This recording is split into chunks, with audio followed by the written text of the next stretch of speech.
Tu savais que 63% des émissions de carbone d'une course comme le Vendée Globe sont dues au déplacement du public, des médias et des équipes de skippers?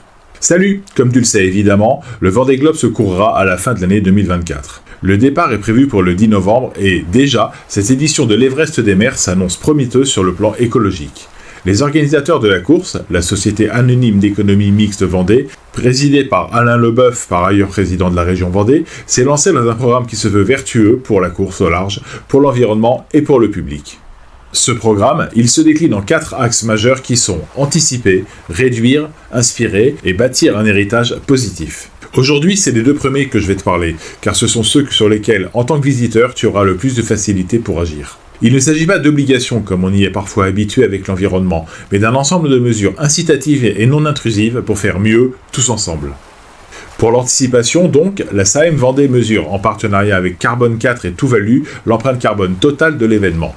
Il en ressort que 63% de cette empreinte est due au déplacement, qu'il s'agisse des équipes, des médias, des spectateurs ou encore des organisateurs de la course. 28 autres % de ces émissions sont le fruit de l'hébergement et de la restauration.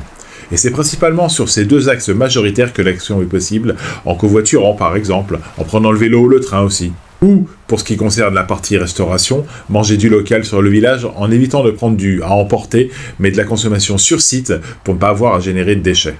La signalétique, quant à elle, à terre comme en mer, sera pensée pour être aussi vertueuse que possible, tant dans son éco-conception que dans sa capacité à être recyclée ou utilisée plusieurs fois.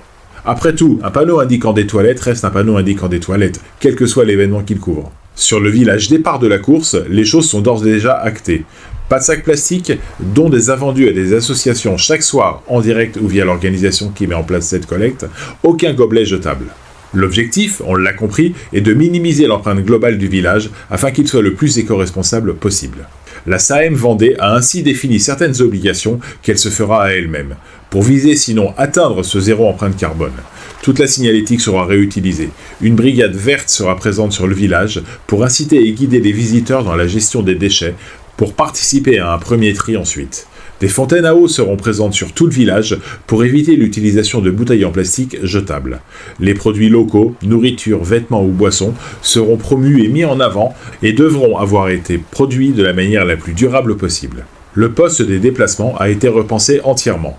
La SAEM Vendée a conscience de l'impact gigantesque de ce poste et a donc prévu la mise en place de moyens alternatifs de déplacement tels que un parking dédié au covoiturage, des billets de train à 5 € pour les déplacements régionaux, un parking à vélo, des navettes urbaines fonctionnant au gaz naturel ou à l'hydrogène, ou enfin des bus de mer propulsés à l'électricité. Tout cela pour transporter les centaines de milliers de spectateurs qui viendront assister au départ de cette course mythique. Enfin, la jauge IRC, qui est celle en vigueur pour les IMOCA engagés sur la course, a prévu une bonification de 100 kg maximum pour les équipages qui opteraient pour l'utilisation de matériaux alternatifs ou réutilisables pour les équipements tels que la table à cartes, les sièges ou autres accessoires.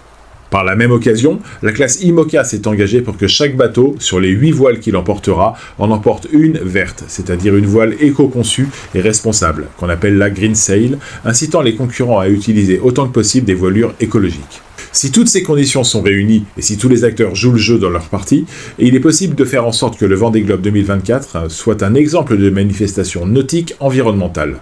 Il faudra que nos mentalités à toutes et à tous évoluent vers une attention plus grande portée à la planète et ses habitants pour nous assurer de ne laisser aucune empreinte négative à l'issue de ce village et de tous les suivants. Et toi, est-ce que tu es prêt à faire les efforts nécessaires à cette réduction de l'empreinte carbone du Vendée Globe? Selon toi, quelles seraient les bonnes mesures à mettre en place auxquelles la direction de course n'a pas encore pensé?